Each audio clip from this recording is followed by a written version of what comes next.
In today's video, we're going to discuss the top 5 rookies that I feel are the most underrated and will have more of an impact this season than most people are counting on. And that's coming up next.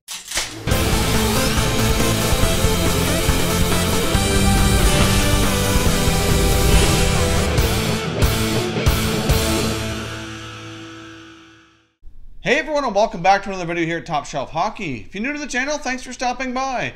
We review and discuss all 31 NHL teams, so if you're a huge hockey fan, consider subscribing and clicking the bell so you don't miss anything. So as I mentioned off the top here, today I want to talk about the top 5 most underrated rookies here. Of course, this is strictly my opinion, but I do think the 2018-19 rookie class is going to be exceptionally solid this year, and there's lots of big names that are kind of grabbing all of the attention, but I think there's a lot of other solid rookies too that aren't just getting very much attention here in the press and in the media. So I wanted to discuss who I thought those players were and what kind of impact they'll have on their teams this coming season.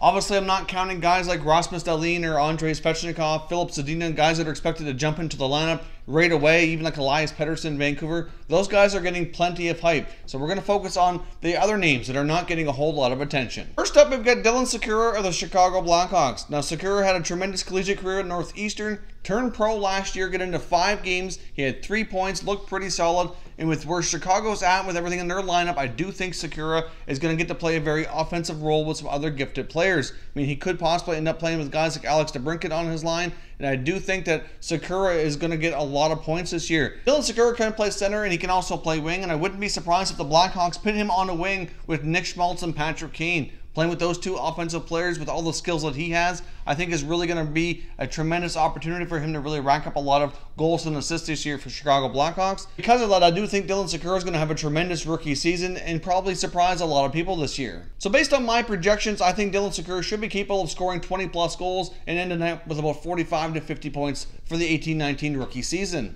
Next up, we get a forward for the Detroit Red Wings, Michael Rasmussen. Now, Rasmussen's probably getting a lot less attention than he deserves here. Philip Zadina, I think, has kind of stolen the spotlight from him in Detroit, being their top pick in this year's draft. But Rasmussen, who was a first-round pick the year before, almost made the club out of training camp last year. Ended up going back to junior. Now, he did end up having a little bit of an injury-riddled season, but finished the season really strong and had an excellent postseason for his junior club. Now, with Henrik Zetterberg announcing he won't be able to play anymore, that's going to create even more opportunity for a player like Michael Rasmussen here.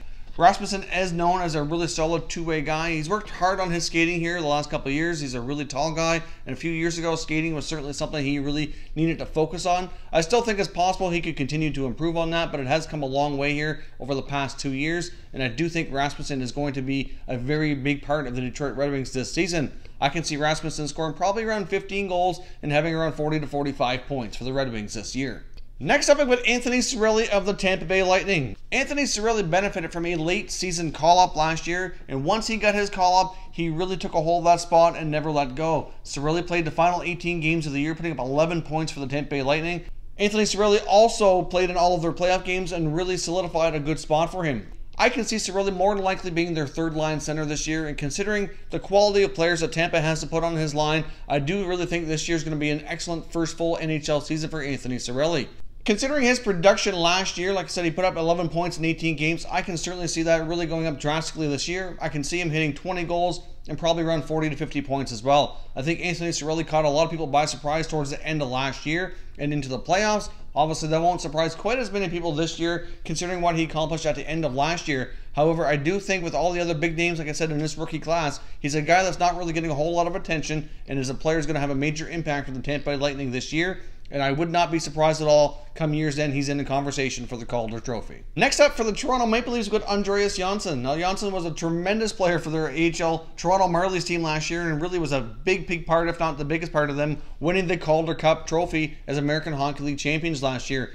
He was a point-per-game player with them during the regular season, and he was a scoring leader during the American Hockey League playoffs as well. Johnsson is certainly going to play a big part on the Leafs roster this year. I think he probably slots in as a third liner, but again, given the quality of players that the Leafs have in their forward group, he very well is going to have an opportunity to play with some other strong players like Nazem Kadri. Considering what Johnsson, I think, has for his own skill set, plus who he's going to get to play with on a very offensively gifted team, I think Johnsson is going to be a type of player here that, again, catches a lot of people by surprise.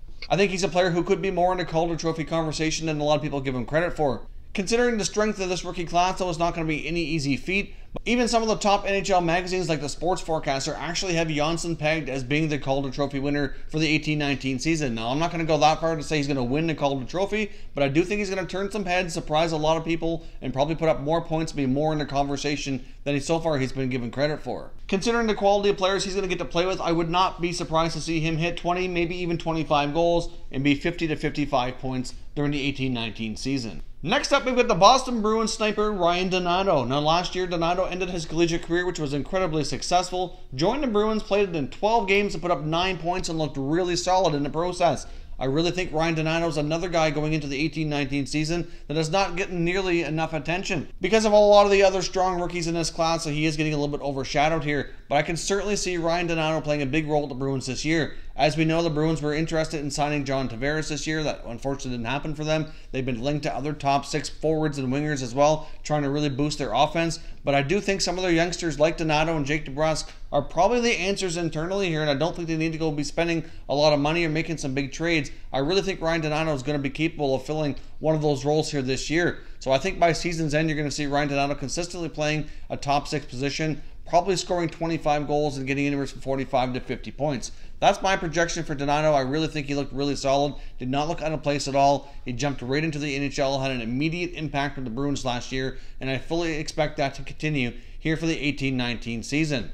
So those are my top 5 most underrated rookies heading into the 18-19 season. Again, as I mentioned, there's a really strong rookie class here for this year. We're going to see all kinds of really special players make their debut in the NHL this season. And these are some guys that I just feel aren't getting quite enough attention, but I do fully suspect to have very successful rookie seasons. So I'd love to hear your comments down below. Who do you feel are some of the most underrated rookies heading into the NHL season coming up here very soon? If you're new to the channel here, I hope you consider subscribing. We cover all 31 NHL teams, and there's plenty of content here for all hockey fans to enjoy. So if you're new, hit that subscribe button. If you like this video, don't forget to hit the like button as well. I'd really appreciate it if you did. As always, thank you very much for watching, everybody. We will catch you next time.